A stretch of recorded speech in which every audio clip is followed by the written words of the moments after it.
Hello friends, मैं देवेंद्र कुमार आप सभी को आपके अपने यूट्यूब चैनल सब गणित सीखेगा पर हार्दिक स्वागत करता हूं। आइए आज फिजिक्स का पार्ट 3 हम लोग कवर करेंगे। हम लूसेंट सब्जेक्टिव साइंस के फिजिक्स को पहले कवर कर रहे हैं। इससे पहले मैंने 2 वीडियो अपलोड कर दिया है, पार्ट 1 और पार्ट 2। अगर आप लोगों ने अभी तक उस वीडियो को नहीं देखा है तो आप शुरू से फिजिक्स पढ़िए ताकि आपको प्रॉपर समझ में आएगा। तो आइए बिना वक्त गवाए हम पार्ट 3 को कवर करते हैं, जिसमें लगभग हम 3-4 टॉपिक को कवर करेंगे। वीडियो स्टार्ट करने से पहले अगर आपको वीडियो अच्छा लगता हो तो आप वीडियो को लाइक, शेयर और सब्सक्राइब ज़रूर करें। चलिए बढ़ते हैं। ये वीडियो देख के आपको समझ में आ ही गया होगा कि आज हम क्या पढ़ने वाले हैं। तो आज हम फिजिक्स का पार्ट 3 में प्लवन पढ़ने वाले हैं। तो प्लवर में सबसे पहले हम लोग पढ़ते हैं उत्प्लावक बल क्या होता है। उत्प्लावक बल क्या होता है? लिखा है द्रव का एक ऐसा गुण जिसके कारण वह वस्तुओं पर ऊपर की ओर एक बल लगाता है। प्रत्येक लिक्विड में, प्रत्येक द्रव में एक क्वालिटी होता है जिसकी वजह से वह किसी भी वस्तु पर ऊपर की तरफ बल लगाता है। तो वही जो ऊपर की तरफ बल लगाता है उसी बल को हम लोग उत्प्लावक बल कहते हैं। यह बल वस्तुओं द्वारा हटाए गए द्रव के गुरुत्व केंद्र पर काम करता है। ये जो उत्प्लावक बल है वो कितना लगेगा वस्तु पर, ये उस वस्तु द्वारा हटाए गए द्रव का जो सेंटर ऑफ ग्रेविटी होता है या गुरुत्व केंद्र होता है उस पर निर्भर करता है, जिसके हम लोग उस केंद्र को हम लोग क्या बोलते हैं? उत्प्लावन केंद्र बोलते हैं। तो उत्प्लावक बल तो समझ में आ गया कि किसी भी द्रव द्वारा वस्तु पर जो ऊपर की तरफ बल लगाया जाता है उसी बल को हम लोग उत्प्लावक बल कहते हैं। और ये उत्प्लावक बल जो है वो वस्तु द्वारा हटाए गए द्रव का जो गुरुत्व केंद्र होगा उस पर निर्भर करता है, और उस गुरुत्व केंद्र को हम लोग उत्प्लावन केंद्र बोलते हैं। इसका अध्ययन सबसे पहले आर्किमिडीज ने किया था। ये भी आप ध्यान रखेंगे कि उत्प्लावक बल किसने दिया था। तो उत्प्लावक बल को सबसे पहले कौन दिया था? आर्किमिडीज ने दिया था। चलिए आगे चलते हैं। उत्प्लावक बल द्रव में डूबी हुई पिंड के आयतन एवं द्रव के घनत्व पर निर्भर करता है। किसी वस्तु पर कितना उत्प्लावक बल लगेगा, ये जिस द्रव में कोई वस्तु डूबी हुई है उसके आयतन और द्रव का जो घनत्व है, यानी द्रव जिसमें डूबी हुई है वो द्रव क्या है? हल्का है, गाढ़ा है, पतला है, कैसा है? और जो चीज़ डूब रहा है उसका आयतन किस हिसाब से है? छोटा है, बड़ा है, कैसा आयतन है, उस पर निर्भर करता है। तो ये आपको समझ में आ गया होगा कि जो उत्प्लावक बल है वो द्रव में डूबी हुई पिंड का जो आयतन होगा और द्रव का जो घनत्व होगा उस पर निर्भर करता है। पिंड जब द्रव में पूरी तरीके से डूब जाता है तो उत्प्लावक बल का मान बहुत ज़्यादा हो जाता है। जो कोई भी द्रव जब कोई भी पिंड जो है, कोई भी वस्तु जो है किसी द्रव में पूरी तरीके से डूब जाता है तो उत्प्लावक बल का मान अधिकतम हो जाता है। उत्प्लावक बल का मान ठोस वस्तु की प्रकृति एवं भार पर निर्भर नहीं करता है। उत्प्लावक बल का मान तो वस्तु द्वारा हटाए गए द्रव के सेंटर ऑफ ग्रेविटी पर निर्भर करता है। वही कह रहा है कि उत्प्लावक बल का मान जो है ये वस्तु के प्रकृति और उसके भार पर निर्भर नहीं करता है। अगर वस्तु पूरी तरीके से डूब जाएगा तो उत्प्लावक बल का मान अधिकतम होगा। अब आगे समझते हैं कि आर्किमिडीज ने आखिर क्या कहा था इसके बारे में। आर्किमिडीज का सिद्धांत है क्या? जब कोई वस्तु किसी द्रव में पूरी तरीके से या आंशिक रूप से डुबाई जाती है या डूबती है तो उसके भार में आपको कमी महसूस होती है। भार में ये जो आपको आभासी कमी होती है, आभासी मतलब भार में आपको कमी महसूस हो रही है, वास्तव में वस्तु का भार कमा तो नहीं है, तो ये वर्चुअली हमको ही खाली लग रहा है। तो भार में जो ये आभासी कमी है वो वस्तु द्वारा हटाए गए द्रव के भार पर निर्भर करता है। ये काफ़ी इम्पोर्टेंट बात है जो आपको याद रखना चाहिए। आर्किमिडीज का जो सिद्धांत है ये कहता है कि जब कोई वस्तु किसी द्रव में पूरी तरीके से या आंशिक रूप से यानी थोड़ा सा डूबता है या वस्तु पूरा डूब जाता है तो वस्तु के भार में कुछ कमी महसूस होती रहती है। ये जो कमी हमें महसूस होती रहती है वो कमी उतना ही होता है जितना उस वस्तु ने क्या किया है, उस द्रव को हटाया है। जैसे मान लो कि आपने किसी वस्तु को, किसी फुटबॉल को आपने पानी में फेंका, और अगर वो फुटबॉल 1 किलो पानी को या 1 लीटर पानी को हटाया है तो उस फुटबॉल में 1 लीटर ही कमी महसूस होगा, यानी उसके वजन में 1 किलो की ही कमी महसूस आपको पड़ेगी। यानी जितना वो द्रव हटाएगा उसी के भार के बराबर आपको कमी महसूस होगी। अब प्लवन के नियम क्या है, कैसे प्लवन काम करेगा, प्लवन के क्या नियम है? तो पहला तो बोला है कि संतुलित अवस्था में तैरने पर वस्तु अपने भार के बराबर ही द्रव को विस्थापित करती है। अगर बिल्कुल संतुलित अवस्था में वस्तु तैर रही है, बिल्कुल बैलेंस होकर वस्तु तैर रही है, न डूब रही है न कुछ, तो उस अवस्था का मतलब हुआ कि वस्तु अपने भार के बराबर द्रव को क्या कर रही है, विस्थापित कर रही है। तो संतुलित अवस्था में तैरने के लिए वस्तु को क्या करना पड़ेगा, अपने भार के बराबर द्रव को विस्थापित करना पड़ेगा, हटाना पड़ेगा। दूसरा कह रहा है कि ठोस का जो गुरुत्व केंद्र होता है तथा हटाए गए द्रव का जो गुरुत्व केंद्र है, दोनों को एक ही सीधी ऊर्ध्वाधर रेखा में होना पड़ेगा। यानी जिस वस्तु को आपने फेंका है उसका सेंटर ऑफ ग्रेविटी होगा, क्योंकि उसी वहीं पे उसका वजन काम करता है, आपने पीछे के लेक्चर में पढ़ा है। और जो पानी हटाया गया है, तो जो पानी हटा है उसका भी सेंटर ऑफ ग्रेविटी होगा। दोनों को एक ही जो ऊपर से नीचे लाइन आ रही है, ऊर्ध्वाधर रेखा, लॉन्गिट्यूडनल टाइप का जो लाइन होता है, उसके उसी रेखा पर होने चाहिए। दोनों अलग अलग हो चलेंगे लेकिन होंगे उसी रेखा पे। तो ये आप याद रखेंगे कि ठोस का गुरुत्व केंद्र और हटाए गए द्रव का गुरुत्व केंद्र दोनों एक ही ऊर्ध्वाधर रेखा पर होने चाहिए। ये फार्मूला आप याद रख लेंगे। जो घनत्व होता है वो होता है द्रव्यमान बटे आयतन।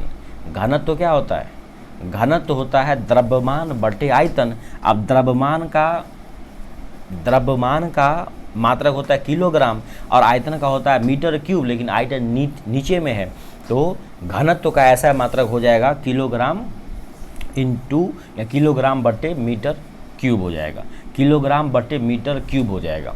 तो आप याद रख लेंगे सिंपली कि जो घनत्व है वो होता है द्रव्यमान बटे आयतन। द्रव्यमान बटे आयतन को ही बोलते हैं घनत्व, और घनत्व का ऐसा मात्रक होता है किलोग्राम बटे मीटर क्यूब, किलोग्राम बटे में मीटर क्यूब हो जाएगा। अब यहाँ पे है आपेक्षिक घनत्व, रिलेटिव डेंसिटी। आपेक्षिक घनत्व का मतलब होता है वस्तु का घनत्व अब बट्टे में 4 डिग्री सेल्सियस पर पानी का घनत्व। देख रहे हैं, आपेक्षिक घनत्व का मतलब हुआ वस्तु का घनत्व बट्टे में 4 डिग्री सेल्सियस पर पानी का कितना घनत्व है। अब यहाँ पे गौर से देखिए, ऊपर भी क्या है घनत्व, नीचे भी क्या है घनत्व। इसका मतलब हुआ जो आपेक्षिक घनत्व है, आपेक्षिक घनत्व एक रेशियो हो गया, एक अनुपात हो गया। नीचे लिखा भी है आपेक्षिक घनत्व एक अनुपात है, अतः इसका कोई मात्रक नहीं होता है, क्योंकि ऊपर भी घनत्व है नीचे भी घनत्व है। जो मात्रा होगा घनत्व का मात्रक वही नीचे भी होगा, दोनों क्या होगा, कट जाएगा। आगे देखते हैं।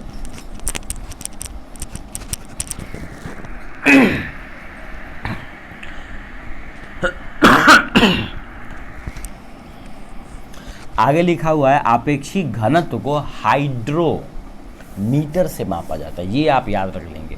आपेक्षिक जो घनत्व है उसको किससे नापते हैं, ये सवाल पूछा जा सकता है कि जो आपेक्षिक घनत्व है उसको हाइड्रोमीटर से मापते हैं। यहाँ से एक तो है आपेक्षिक घनत्व और एक अभी आगे आएगा आर्द्रता को नापते हैं हाइग्रोमीटर से। ये है घनत्व, तो आपेक्षिक जो घनत्व है उसको नापते हैं हाइड्रो, डॉ वाला। आपेक्षिक घनत्व को नापते हैं हाइड्रोमीटर से और आगे जाएगा आर्द्रता को नापते हैं हाइग्रोमीटर से। सामान्य जल की अपेक्षा समुद्री जल का घनत्व ज़्यादा होता है, ये भी आप याद रखेंगे। जो नॉर्मल वाटर होता है ना, सामान्य जल की अपेक्षा जो समुद्र का जल होता है उसका जो घनत्व ज़्यादा होता है, वो थोड़े गाढ़े होते हैं, इसीलिए उसमें तैरना आसान होता है। सामान्य जल की अपेक्षा समुद्री जल का घनत्व अधिक होता है, वो थोड़े गाढ़े होते हैं, मोटे होते हैं, इसलिए उसमें तैरना आसान होता है। जब बर्फ़ समुद्र के पानी में तैरता है, जब कोई बर्फ़ समुद्र के पानी में तैरता है तो उसके आयतन का 1/10 भाग जो है पानी के ऊपर ही रहता है। 9/10 भाग डूबा रहता है और 1/10 भाग पानी के ऊपर रहता है। ये आप याद रखेंगे किसी बर्तन में पानी भरा हुआ है और उस पर बर्फ़ तैर रही है। जब बर्फ़ पूरी तरीके से पिघल जाएगा तो पात्र में पानी का तल बढ़ता नहीं है, पहले के समान ही रहता है। ये सवाल कई बार पूछा भी गया है। किसी बर्तन में पानी भरा हुआ है और उस पर एक बर्फ़ का टुकड़ा तैर रहा है, तो जब बर्फ़ पूरी तरह से पिघल जाएगा तो पात्र में पानी का आयतन, पानी का तल बढ़ता नहीं है, पहले के समान ही रहता है। नमक के घोल का घनत्व तो अंडे के घनत्व से ज़्यादा होता है। नमक अगर घोल देंगे पानी में तो उसका घनत्व तो बढ़ जाता है। पानी में जब आप नमक घोल दोगे तो पानी का डेंसिटी बढ़ जाएगा, पानी गाढ़ा हो जाएगा, और सादा पानी जो है वो थोड़ा कम गाढ़ा होता है। इसीलिए साफ़ पानी में अंडा डूब जाता है, लेकिन नमक वाले पानी में अंडा तैरता रहता है, क्योंकि नमक वाले पानी का घनत्व क्या है, ज़्यादा है। इसीलिए समुद्र में तैरना आसान है, क्योंकि समुद्री पानी का घनत्व ज़्यादा होता है, उसका पानी गाढ़ा है, मोटा है, आप उसमें आसानी से डूब नहीं सकते हैं। दूध की शुद्धता को हम लोग लैक्टोमीटर से नापते हैं या फिर दूध मापी से। तो दूध की शुद्धता को किस में नापते हैं, लैक्टोमीटर से मापा जाता है। ध्यान रखेंगे आप कि दूध की शुद्धता जो है वो लैक्टोमीटर से मापते हैं। आगे है मेटा सेंटर या मित केंद्र बोलते हैं।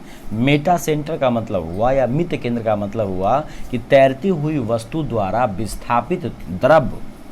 कहता है तैरती जो वस्तु तैर रही है, ये तो आप पता है कि वस्तु तैर रही है मतलब कुछ द्रव को वो हटा रही है, विस्थापित कर रही है।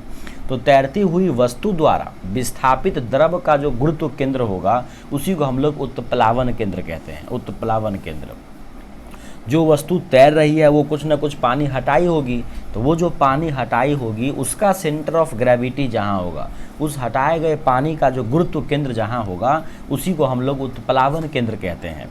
उत्प्लावन केंद्र से जाने वाली ऊर्ध्वाधर रेखा जिस बिंदु पर वस्तु के सेंटर ऑफ ग्रेविटी से जाने वाली प्रारंभिक ऊर्ध्वाधर रेखा को काटती है उसी को हम लोग मित केंद्र या मेटा सेंटर कहते हैं। इससे पहले आपने पढ़ा था उत्प्लावन के नियम में अभी तुरंत कि एक तो वस्तु द्वारा हटाए गए द्रव का जो सेंटर ऑफ ग्रेविटी है वो और वस्तु का सेंटर ऑफ ग्रेविटी दोनों एक ही सीधी रेखा में होना चाहिए। तो उसी दोनों को जो काटने वाली लाइन है उसी को हम लोग मित केंद्र कहते हैं। अब है तैरने वाली वस्तु के अस्थायी संतुलन के लिए शर्तें क्या क्या है। कोई वस्तु अगर अच्छी तरीके से पानी में तैर रही है तो उसके लिए क्या गुण होने चाहिए। तो पहला है कि मित केंद्र गुरुत्व केंद्र के ऊपर होना चाहिए। जो मित केंद्र है वो सेंटर ऑफ ग्रेविटी के ऊपर होना चाहिए। और दूसरा कहता है कि वस्तु का गुरुत्व केंद्र तथा हटाए गए द्रव का गुरुत्व केंद्र अर्थात जो उत्प्लावन केंद्र है दोनों एक ही ऊर्ध्वाधर रेखा में होना चाहिए, तभी वस्तु सही से तैर पाएगी।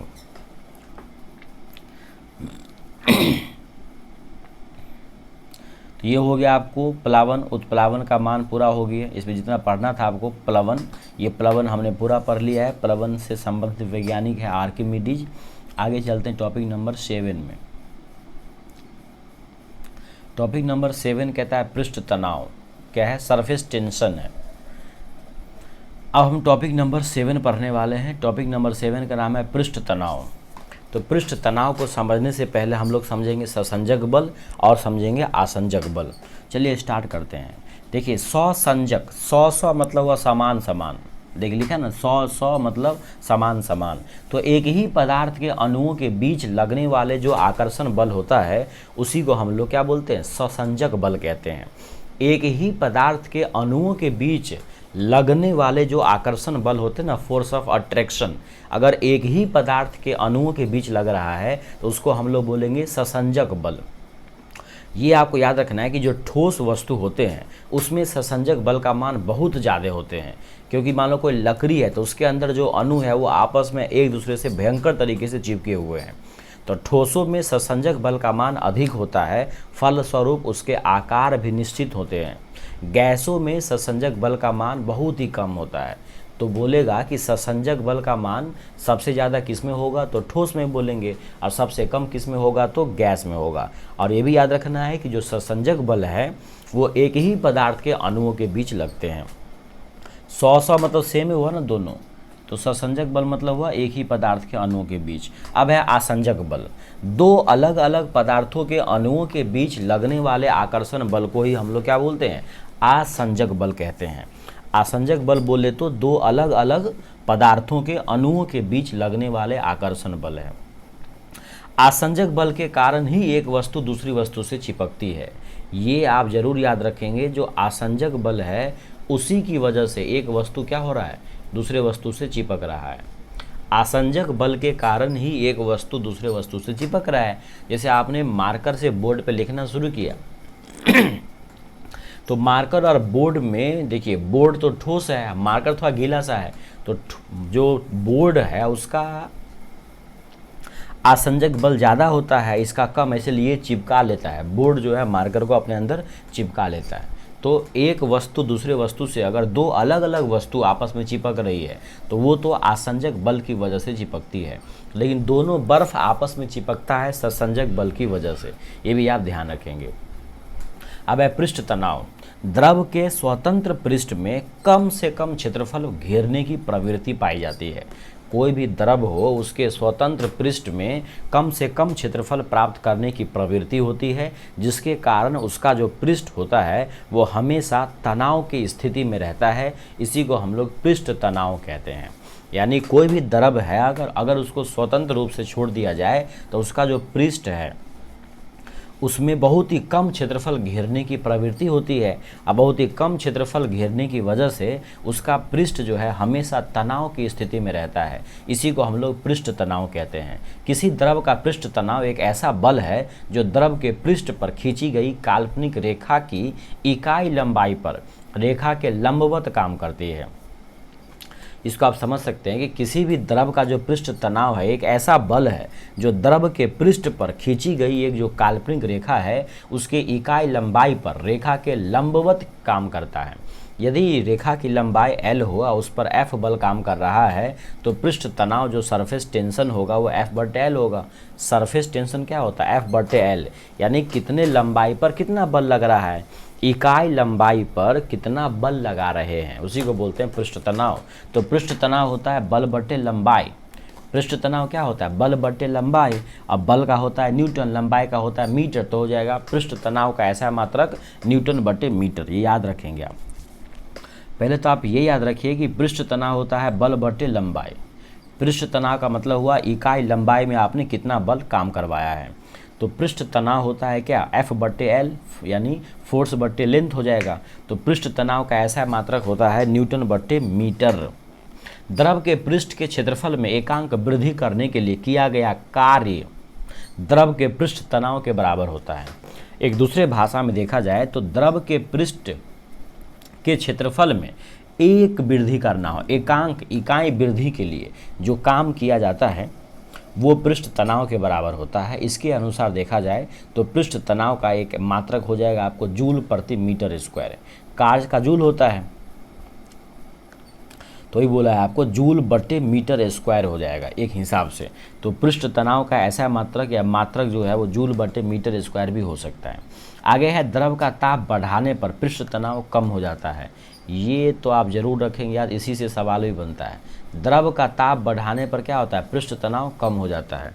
किसी भी द्रव का ताप बढ़ाएंगे आप तो पृष्ठ तनाव क्या होता है, कम हो जाता है।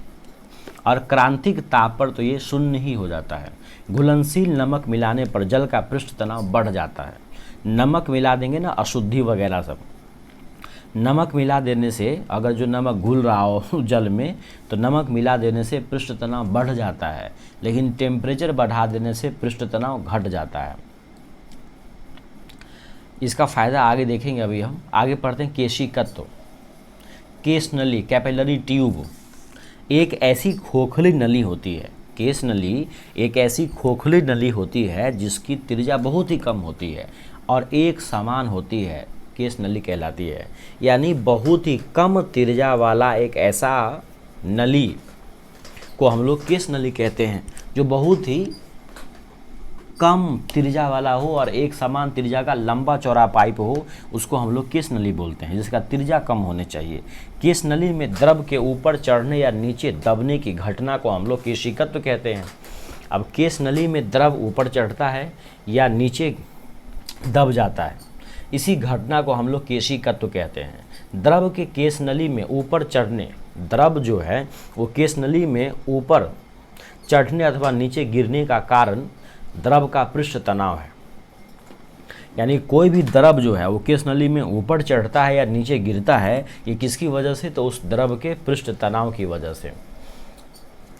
कौन से सीमा तक, यानी कितना हद, किस हद तक किसी द्रव में, यानी किस हद तक कोई द्रव केश नली में ऊपर चढ़ेगा या उतरेगा, ये केश नली के त्रिज्या पर ही निर्भर करता है। कम त्रिज्या होगा, ध्यान रखेंगे, कम त्रिज्या वाला केश नली होगा तो उसमें द्रव बहुत ज़्यादा चढ़ेगा, और ज़्यादा त्रिज्या वाला केश नली होगा, चौड़ी त्रिज्या वाला केश नली होगा तो उसमें द्रव का चढ़ाव बहुत ही कम होगा। तो क्या रखना है याद कि जो कम त्रिज्या वाला केश नली है, कम त्रिज्या वाला केश नली में द्रव ज़्यादा चढ़ेगा और ज़्यादा त्रिज्या वाला केश नली में द्रव कम चढ़ेगा। सामान्यतः जो द्रव कांच को भिगो देता है, आम तौर पे जो द्रव कांच को भिगोता है वह केश नली में ऊपर चढ़ जाता है, और जो द्रव कांच को नहीं भिगोता है वह नीचे दब जाता है। जैसे जब केश नली को आप पानी में डुबाएंगे, जब केश नली को आप पानी में डुबाएंगे तो पानी ऊपर चढ़ जाता है। जब केश नली को आप पानी में डुबाएंगे तो पानी ऊपर चढ़ जाता है, और पानी का जो सतह है वो केश नली के अंदर धंसा हुआ रहता है। इसको आप ऐसे समझिए, जैसे मान लीजिए ये केश नली है, ठीक है, ये केश नली है, तो आपने इसमें पानी भरा, तो ये क्या कह रहा है कि केश नली में जब आप पानी भरते हैं तो पानी ऊपर चढ़ता है, तो ऊपर आके यहाँ पे भरते भरते ये इधर तो ऊपर की तरफ आ जाएगा और यहाँ भी ऊपर की तरफ आ जाएगा, लेकिन बीच में तो कोई चीज़ है नहीं जिसके सहारे पानी ऊपर चढ़ेगा। तो यहाँ ऊपर चढ़ जाएगा, यहाँ भी ऊपर चढ़ जाएगा, लेकिन नीचे में धंसा हुआ रहेगा। वो यही कह रहा है वो कि जब केश नली को पानी में डुबाएंगे तो पानी ऊपर चढ़ जाएगा, तो ऊपर चढ़ने के लिए कोई सपोर्ट चाहिए ना, तो साइड से तो दीवार था, तो साइड से दीवार होने की वजह से तो साइड से तो चढ़ गया ऊपर, लेकिन बीच में तो कुछ खाली पानी ही था, तो बीच में वो धंसा हुआ ही रह जाएगा। आगे लिखा हुआ है, इसके लिए स्पर्श कोण, एंगल ऑफ जो कॉन्टैक्ट है वो न्यून कोण होता है, जिससे टच किया हुआ है वो न्यून कोण होता है। इसके विपरीत जब केश नली को आप पारा में डुबाएंगे तो पारा केश नली में बर्तन में रखे पारे की सतह से नीचे ही बना रहता है, और केश नली में पारा की सतह जो है वो उभरा हुआ रहता है। यहाँ पे कैसे होगा, मान लीजिए ये केश नली है, सपोज कीजिए, इसमें आपने पारा भरा, क्या भरा, पारा भरा, तो पारा कहता है कि केश नली पे ऊपर नहीं चढ़ता है, तो यहाँ तो ये ऊपर चढ़ेगा ही नहीं, तो ये ऐसे हो जाएगा। कहने का मतलब ये हुआ कि साइड से नीचे दबा हुआ रहेगा, तो यहाँ से मान लो पूरा पानी यहाँ तक भरा हुआ है, सपोज कीजिए यहाँ ऐसे, लेकिन जब इस साइड वाला पानी नीचे की तरफ आ गया और यहाँ वाला पानी भी नीचे की तरफ आ गया, तो नीचे का दबाव बढ़ा होगा, पानी आया होगा, तो इसलिए क्या हो गया, ये ऊपर की तरफ चढ़ गया। ये कहने का सीधा मतलब हुआ कि दो हम ले लेते हैं, एक ये ले लिए और एक ये ले लिए। अगर ऐसे है, ऊपर में ऐसा दिख रहा है, समझ जाओ पानी भरा हुआ है, ऊपर में ऐसा दिख रहा हो तो समझ जाओ क्या भरा हुआ है, पारा भरा हुआ है। उभरा हुआ होगा तो पारा भरा हुआ है, और धंसा हुआ होगा तो पानी भरा हुआ है। तो आगे लिखा हुआ है कि इसके लिए स्पर्श कोण का मान जो है अधिकतम होगा, क्या होगा, अधिक कोण होगा। पारे के लिए जो एंगल ऑफ कॉन्टैक्ट है, स्पर्श कोण, वो अधिक कोण होगा, और पानी के लिए जो है वो क्या हो जाएगा, न्यून कोण हो जाएगा। अब मेन चीज़ आपको यहाँ याद रखना है, जहाँ से आपका काम बनेगा, जहाँ से एग्जाम में सवाल पूछे जाते हैं कि केशिकत्व के उदाहरण क्या हैं। केशिकत्व आपको समझ में आ गया, क्या होता है केशिकत्व, यानी किसी भी ट्यूब में पानी के ऊपर चढ़ने या नीचे जो धंसती है, किसी भी ट्यूब में, किसी भी परखनली में जो पानी ऊपर नीचे चढ़ता है ना, उसी घटना को हम लोग केशिकत्व कहते हैं। अब पहला एग्जाम्पल है कि ब्लॉटिंग पेपर स्याही को जल्दी सोख लेता है, क्योंकि इसमें बने छोटे छोटे छिद्र केश नली की तरह काम करता है। आपको याद क्या रखना है कि ब्लॉटिंग पेपर जो है वो स्याही को जल्दी सोख लेता है, किसके कारण? केशिकत्व के कारण। लालटेन या लैंप की बत्ती में तेल ऊपर चढ़ता है, किसके कारण? केशिकत्व के कारण। पेड़ पौधे की जो शाखा होते हैं, तने होते हैं या पत्ती होते हैं, वहाँ तक जो जल और जो आवश्यक खनिज लवण है वो कैसे पहुँचता है? तो केशिकत्व क्रिया के कारण ही पहुँचता है। कुछ और भी फैक्टर है लेकिन केशिकत्व भी है। आगे बोला, कृत्रिम उपग्रह के अंदर भारहीनता की स्थिति में यदि किसी केशनली को जल में खड़ा कर दिया जाए तो नली में चढ़ने वाला जल स्तंभ का प्रभावी भार शून्य होने के कारण जल नली के दूसरे सिरे तक पहुंच जाएगा, चाहे केशनली आप कितना भी लंबा क्यों न ले लें।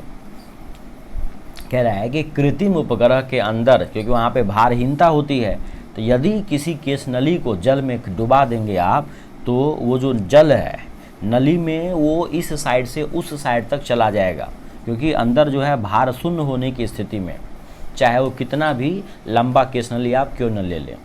वर्षा के बाद किसान जो है अपने खेतों को जोत देते हैं ताकि मिट्टी में जो बनी केश नलियाँ हैं वो टूट जाए और पानी ऊपर न आ सके तथा मिट्टी में नमी बनी रहे। क्योंकि जब पानी हुई थी तो ज़मीन के ऊपर का पानी रिस रिस करके नीचे गया था अपने एक खास लाइन बना करके, खास रास्ता बना करके, और जब बारिश के बाद अगर खेत को न जोता जाए तो उसी रास्ते से पानी फिर वापस आ सकती है। इसीलिए किसान क्या करते हैं, बारिश के बाद उस नलियाँ को ऊपर से तोड़ देते हैं ताकि वो ऊपर तक नहीं आ पाता है। आगे देखते हैं, पेन का नीब, जो पेन का जो बॉल होता है ना जिसमें आप लिखते हैं, वो बीच में से चिरा हुआ रहता है, जिससे इसमें छोटी सी बारीक सी केश नलियाँ बन जाती है। केश नली द्वारा ही स्याही जो है वो अंदर से नीब के नोक तक आ पाता है और आप आसानी से लिख पाते हैं। केशिकत्व की क्रिया के कारण ही कॉफ़ी पाउडर जल में बहुत जल्दी घुल जाता है। कहेगा कि कॉफ़ी पाउडर जल में बहुत ही जल्दी शीघ्र घुल जाता है, क्यों? केशिकत्व क्रिया के कारण। पतली सुई जो है, पतली सुई पृष्ठ तनाव के कारण ही पानी पर तैराई जा सकती है। जो पतला सुई होता है वो पृष्ठ तनाव के कारण ही पानी पर तैराई जा सकती है, क्योंकि पानी का भी तो ऊपर में होगा ना कुछ पृष्ठ तनाव।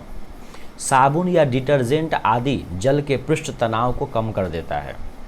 साबुन या डिटर्जेंट डालने से आपके कपड़े जो साफ़ हो रहे हैं उसी के बारे में कह रहा है कि जब साबुन या सरफ जो डाल के आप कपड़े को बोरते हैं तो इस साबुन या सरफ का काम क्या है कि जल के पृष्ठ तनाव को कम करेगा।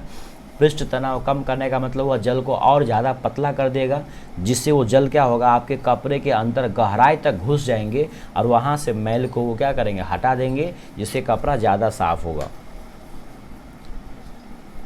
साबुन के घोल के बुलबुले बड़े इसीलिए बनते हैं क्योंकि जल में साबुन घोलने पर उसका क्या हो रहा है, पृष्ठ तनाव कम हो जाता है।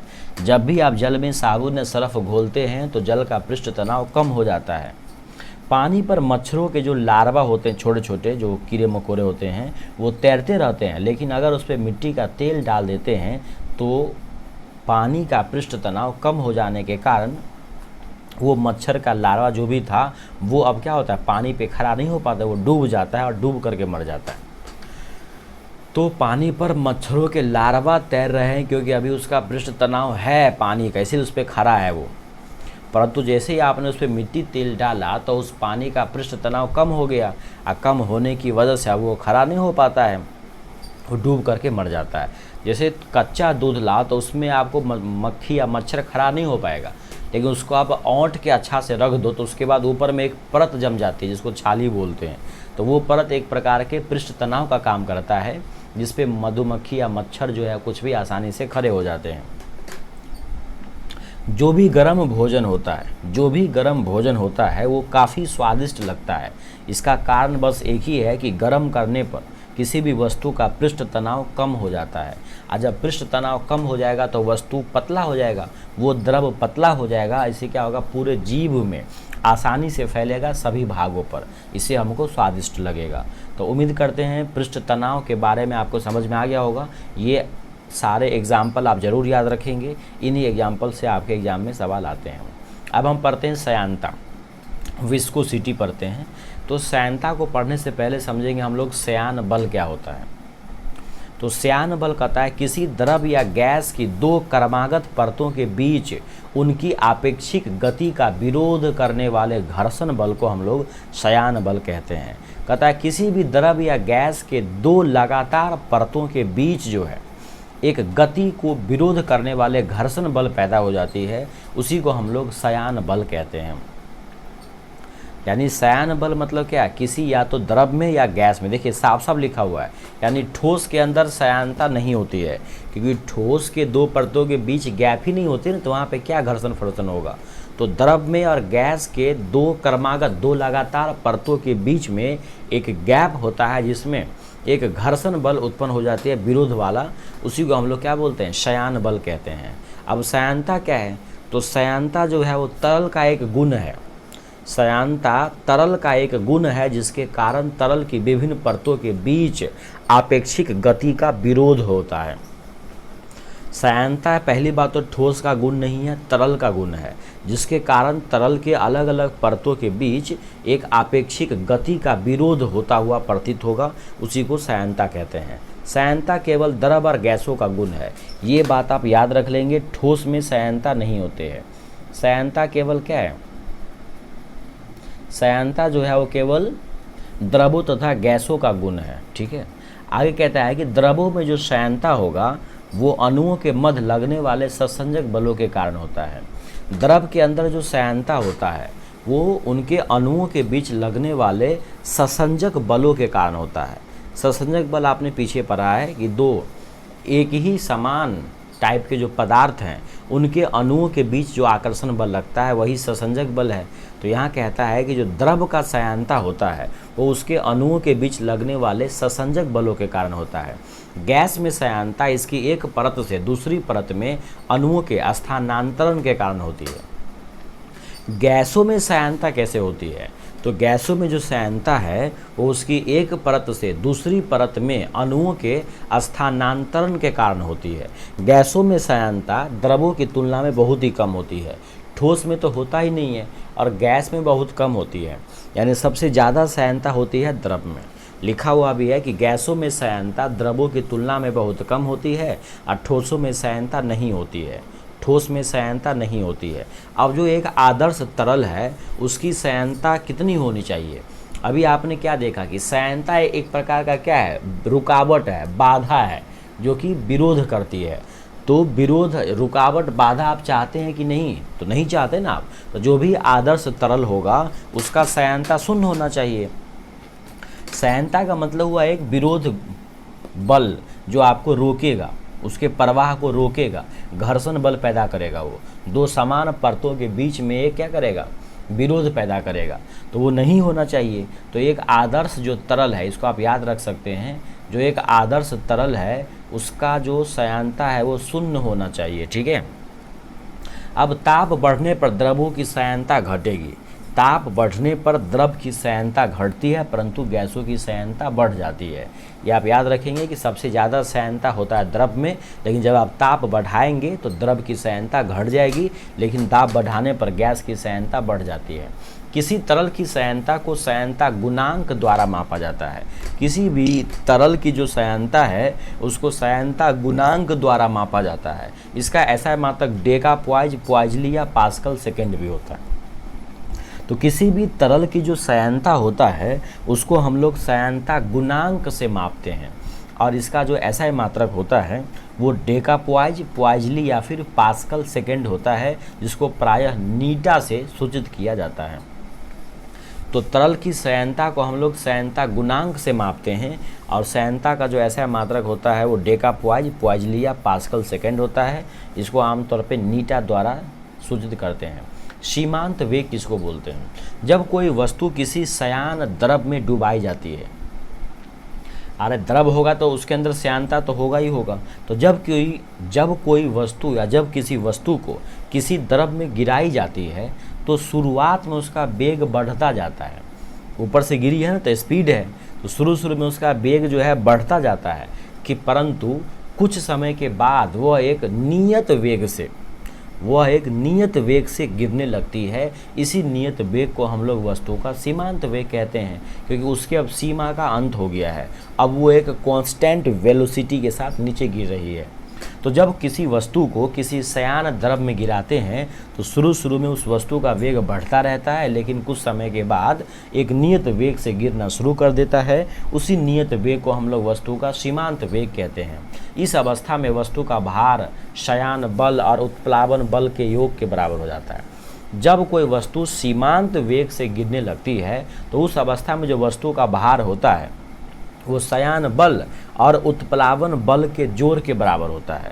वस्तु का भार अकेले अकेले उस पर लगने वाले श्यानता बल और जो द्रव में गिर रहा है तो द्रव में उत्प्लावन बल भी होगा जो ऊपर की ओर लगा रहा होगा, तो इन दोनों का जोड़, शयान बल का जोड़ और उत्प्लावन बल का जोड़ जो है वस्तु के भार के बराबर हो जाता है।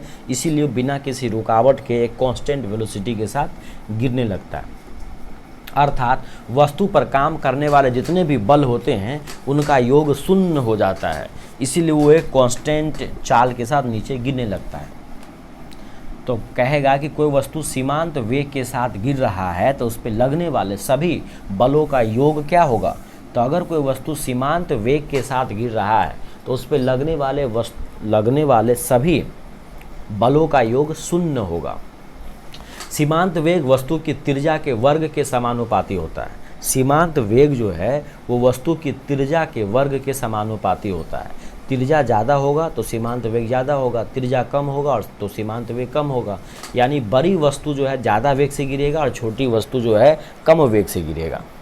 सीमांत वेग वस्तु की त्रिज्या के वर्ग के समानुपाती होता है। इसका मतलब है कि बड़ी वस्तु अधिक वेग से गिरेगा और छोटी वस्तु जो है कम वेग से गिरेगा। धारा रेखीय प्रवाह, अगला पढ़ते हैं स्ट्रीम लाइन फ्लो। धारा रेखीय प्रवाह द्रव का ऐसा प्रवाह जिसमें द्रव का प्रत्येक कण उसी बिंदु से गुजरता है जिससे उससे पहले वाला कण गुजरा था। इसी को हम लोग धारा रेखीय प्रवाह कहते हैं, यानी जो धारा है वो एक ही रेखा में प्रवाह कर रहा है। धारा रेखीय प्रवाह द्रव का ऐसा प्रवाह होता है जिसमें द्रव का प्रत्येक कण उसी बिंदु से गुजरता है जिससे उससे पहले वाला कण गुजरा था। समझ में आ रहा है? इसमें किसी नियत बिंदु पर प्रवाह की चाल व उसकी दिशा निश्चित बनी रहती है। अब है क्रांतिक वेग, क्रिटिकल वेलोसिटी। धारा रेखीय प्रवाह का जो महत्तम वेग होता है, मैक्सिमम स्पीड जो होता है, धारा रेखीय प्रवाह के महत्तम वेग को क्रांतिक वेग कहते हैं। अर्थात धारा रेखीय प्रवाह की वह उच्च सीमा जिसके बाद द्रव का प्रवाह धारा रेखीय न होकर विक्षुब्ध हो जाए, वह वेग क्रांतिक वेग कहलाता है। जैसे मान लीजिए आप चक्कर लगा रहे राउंड, तो कोई होगा ना स्पीड की, इतना स्पीड से आप चक्कर लगा रहे हैं, उससे अगर ज़्यादा स्पीड होगा तो आप चक्कर न लगा के आगे भाग सकते हैं। तो वही कह रहा है कि धारा रेखीय प्रवाह का जो अधिकतम स्पीड होगा, उच्च सीमा, जहाँ के बाद अगर और तेज होगा तो वो उस बिंदु से न गुजर के आगे पीछे गुजरने लगेगा, तो उसी को हम लोग बोलते हैं क्रांतिक वेग। तो क्रांतिक वेग का मतलब हुआ धारा रेखीय प्रवाह का अधिकतम वेग। अब यदि द्रव प्रवाह का वेग क्रांतिक वेग से कम होता है तो उसका प्रवाह उसकी श्यानता पर निर्भर करती है। कहता है यदि द्रव का जो प्रवाह है, द्रव प्रवाह का वेग क्रांतिक वेग से कम होता है तो उसका प्रवाह उसकी श्यानता पर निर्भर करती है। यदि द्रव प्रवाह का वेग उसके क्रांतिक वेग से अधिक होता है तो उसका प्रवाह मुख्य रूप से उसके घनत्व पर निर्भर करता है। यहाँ पे दोनों बात याद रखना है कि यदि द्रव प्रवाह का वेग क्रांतिक वेग से कम हो, और क्रांतिक वेग आपको अभी मैंने बताया है कि धारा रेखीय प्रवाह का जो अधिकतम स्पीड होता है वही क्रांतिक वेग होता है। तो अगर द्रव प्रवाह का वेग क्रांतिक वेग से कम है तो उसका जो प्रवाह होगा वो उसके श्यानता पर निर्भर करेगी। लेकिन अगर द्रव प्रवाह का वेग उसके क्रांतिक वेग से भी ज़्यादा है तो उसका प्रवाह मुख्य रूप से उसके घनत्व पर निर्भर करेगा। जैसे ज्वालामुखी से निकलने वाला लावा जो है, ज्वालामुखी से निकलने वाला लावा बहुत गाढ़ा होने के बाद भी तेजी से बहता है क्योंकि उसका घनत्व अपेक्षाकृत कम होता है और घनत्व ही उसके वेग को निर्धारित करता है। क्या कहा यहाँ पे कि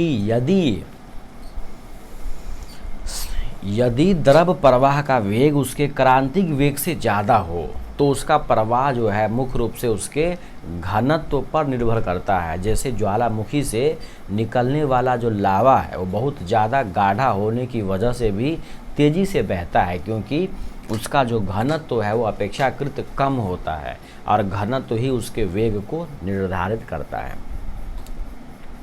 आगे है बर्नौली का प्रमेय क्या कहता है।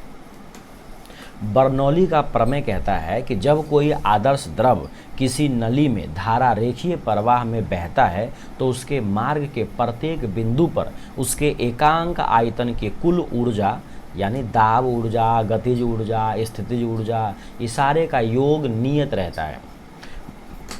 बर्नौली साहब कहते हैं कि जब कोई आदर्श द्रव का श्यानता शून्य होनी चाहिए, पीछे पढ़े थे आप। जब कोई आदर्श द्रव किसी नली में धारा रेखीय प्रवाह में बहता है तो उसके मार्ग के प्रत्येक बिंदु पर उसके एकांक आयतन की कुल ऊर्जा नियत रहती है।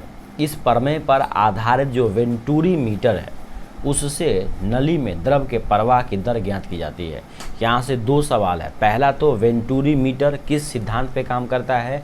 बर्नौली के प्रमेय पे काम करता है।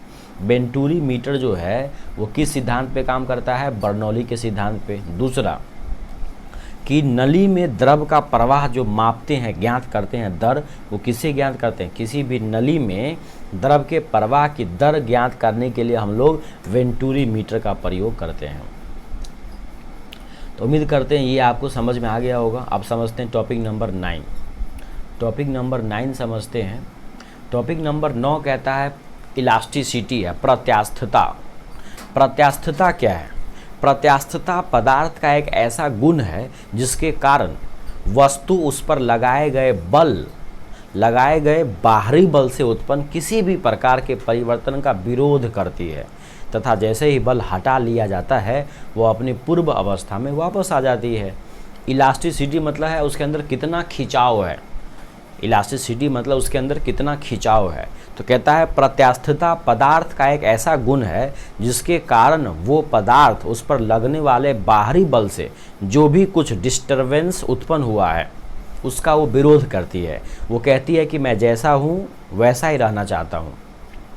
अगर कोई खींच खाच के उसको बड़ा भी किया तो जैसे ही बल हटाएगा तो फिर से अपनी पुरानी अवस्था में आना चाहेगा। अब ये अलग बात है कि आपने उसको कितना लंबा खींच दिया है कि वो वापस, यानी अपना ऐसा ना हो कि उसका जो इलास्टिक लिमिट था उसको वो ख़त्म कर चुका हो तो वो वापस नहीं आ पाएगा। नहीं तो प्रत्येक वस्तु जो है अपने जैसी पुरानी अवस्था थी वैसे में ही रहना चाहती है। वही उसकी इलास्टिसिटी है, वही उसकी प्रत्यास्थता है। अब प्रत्यास्थता की सीमा होती है।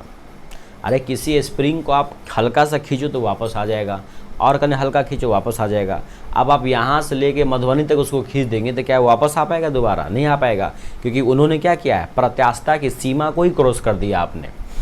आगे लिखा है कि प्रत्यास्थता की सीमा क्या है, तो कहता है विरूपक बल के परिमाण की वह सीमा, यानी किसी वस्तु पर जो लगने वाले बल हैं उसके परिमाण की वह सीमा जिससे कम बल लगाने पर पदार्थ में प्रत्यास्थता का गुण बना रहता है तथा जिससे ज़्यादा बल लगाने पर पदार्थ का प्रत्यास्थता का गुण समाप्त हो जाता है, प्रत्यास्थता की सीमा कहलाती है।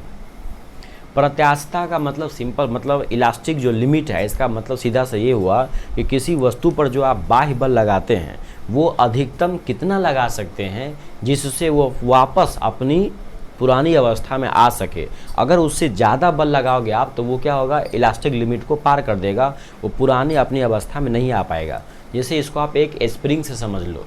इस स्प्रिंग को आप कितनी लिमिट तक खींच सकते हो ताकि वहाँ से छोड़ने पर पुराना वो जैसे पहले था स्प्रिंग वैसा बन जाए। उससे ज़्यादा खींचोगे तो फिर स्प्रिंग अपनी पुरानी अवस्था में नहीं आ पाएगा। तो वो जो मैक्सिमम सीमा था बाहरी बल लगाने का, जो अधिकतम रेंज था जहाँ से वस्तु पुरानी अवस्था में आ सके, उसको बोलते हैं प्रत्यास्थता की सीमा। अब है विकृति क्या है? विकृति मतलब हुआ स्ट्रेन। किसी तार पर लगने वाले बल जो है, कहता है किसी तार पर विरूपक बल लगाने पर उसकी प्रारंभिक लंबाई में वृद्धि होगी कुछ ना कुछ। तो किसी भी तार पे जो आप बाहर से बल लगाते हैं तो उसका शुरुआती लंबाई में कुछ ना कुछ वृद्धि होगा। अब मान लीजिए कि उसके स्टार्टिंग में लंबाई बड़का एल था और उसको बल लगा के आपने थोड़ा सा और खींच दिया, छोटा एल तक खींच दिया, तो इस स्थिति में छोटा एल बट्टे में बड़ा एल जो है उसको उसकी विकृति कहेंगे। यानी उस तार में छोटा एल के बराबर वृद्धि हुआ है पूरे बड़का एल के तुलना में, तो छोटा एल बट्टे बड़का एल को ही बोलते हैं हम लोग विकृति। यहाँ पे ध्यान देने वाली बात है कि विकृति, मैंने आपको क्या कहा कि जो भी तार था उसमें बाहर से बल लगा करके आपने कितना खींचा। तो मान लीजिए कि तार जो था वो बड़ा एल था जिसमें आपने बाहर से बल लगा कर क्या किया, छोटा एल के बराबर उसको वृद्धि कर दिया है, तो विकृति कितना होगा, छोटा एल बट्टे बड़का एल। अब यहाँ पे देख रहे हैं कि दोनों लंबाई ही है, तो दोनों लंबाई है तो उसका कोई मात्रक नहीं होगा, तो विकृति का कोई भी ऐसा मात्रक नहीं होता है। अब है प्रतिबल।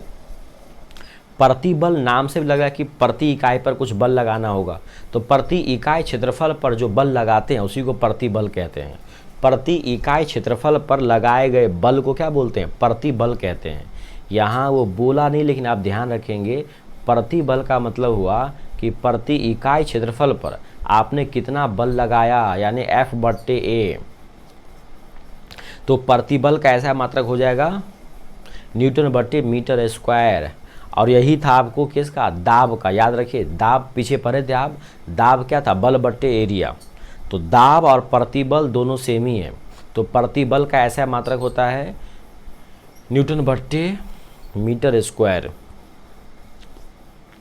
तो प्रतिबल का मतलब हुआ इकाई क्षेत्रफल पर आपने कितना बल लगाया, तो बल/क्षेत्रफल हो जाएगा। अब है प्रत्यास्थता का यंग मापांक। प्रत्यास्थता का यंग मापांक का मतलब हुआ प्रतिबल और विकृति के अनुपात को हम लोग क्या बोलते हैं, प्रत्यास्थता का यंग मापांक कहते हैं। प्रतिबल/विकृति, अभी आपने पढ़ा कि विकृति का तो कोई मात्रक ही नहीं है, तो प्रतिबल का ही केवल मात्रक होगा N/मीटर²। तो जो प्रत्यास्थता का यंग मापांक है उसका भी जो मात्रक होगा वो क्या होगा, उसका भी जो मात्रक होगा वो N/, क्या होगा, मीटर² होगा। ठीक है, तो प्रत्यास्थता का यंग मापांक होता है प्रतिबल/विकृति। आगे है हुक का नियम क्या है। प्रत्यास्थता की सीमा में किसी वस्तु में उत्पन्न विकृति उस पर लगाए गए बल के समानुपाती होती है। किसको नहीं पता है, जो प्रत्यास्थता की सीमा है, इलास्टिक लिमिट है, क्योंकि इलास्टिक लिमिट के बाद तो वो वस्तु वापस आ ही नहीं पाएगा। तो जो प्रत्यास्थता की सीमा है उसके अंदर किसी वस्तु पर आप जितना ज़्यादा बल लगाएंगे उसमें विकृति उतना ज़्यादा होगा। जैसे अभी आपने देखा था कि बड़का एल में छोटा एल हुआ था वृद्धि, लेकिन अगर आप और उसको खींचेंगे तो वो छोटा एल और बढ़ता जाएगा। कम बल लगाओगे तो कम उसमें परिवर्तन होगा। तो आप याद रखेंगे, हुक का कहना है कि किसी भी वस्तु में जो विकृति उत्पन्न होती है वो उस पर लगाए गए बल के समानुपाती होती है। यानी ज़्यादा बल लगाओगे तो उसमें विकृति ज़्यादा आएगा। तो प्रतिबल जो है वो विकृति, प्रतिबल और विकृति एक दूसरे के समानुपाती है। प्रतिबल और विकृति एक दूसरे की समानुपाती है, या प्रतिबल/विकृति बराबर होता है E, और E जो है वो प्रत्यास्थता का गुणांक है। प्रत्यास्थता गुणांक का मान अलग अलग पदार्थों के लिए अलग अलग होता है। इसका ऐसा ही मात्रक है N/मीटर², क्योंकि आपको पीछे कहा था मैंने ना कि प्रत्यास्थता होता है क्या, प्रतिबल/विकृति, और विकृति का यहाँ देखिए लिखा हुआ है, उस यहाँ भी लिखा हुआ है प्रतिबल और विकृति का ही अनुपात है, जिसमें विकृति का कोई मात्रक होता ही नहीं है।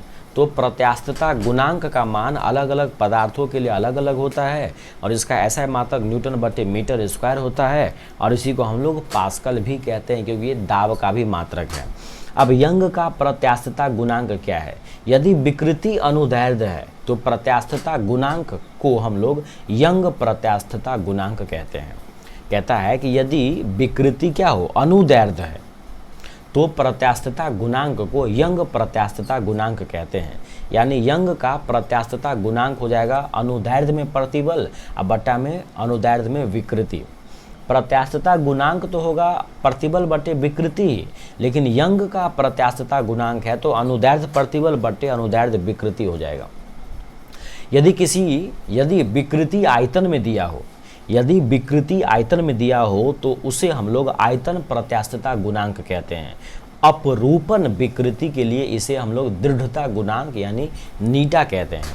तो इस तरीके से दोस्तों मैंने टॉपिक नंबर 9 तक कंप्लीट कर दिया। अब टॉपिक नंबर जो 10 है वो बेहद इम्पोर्टेंट है, लेकिन इसको हम अगले टॉपिक में कवर करेंगे, अगले लेक्चर में भाग 4 में कवर करेंगे।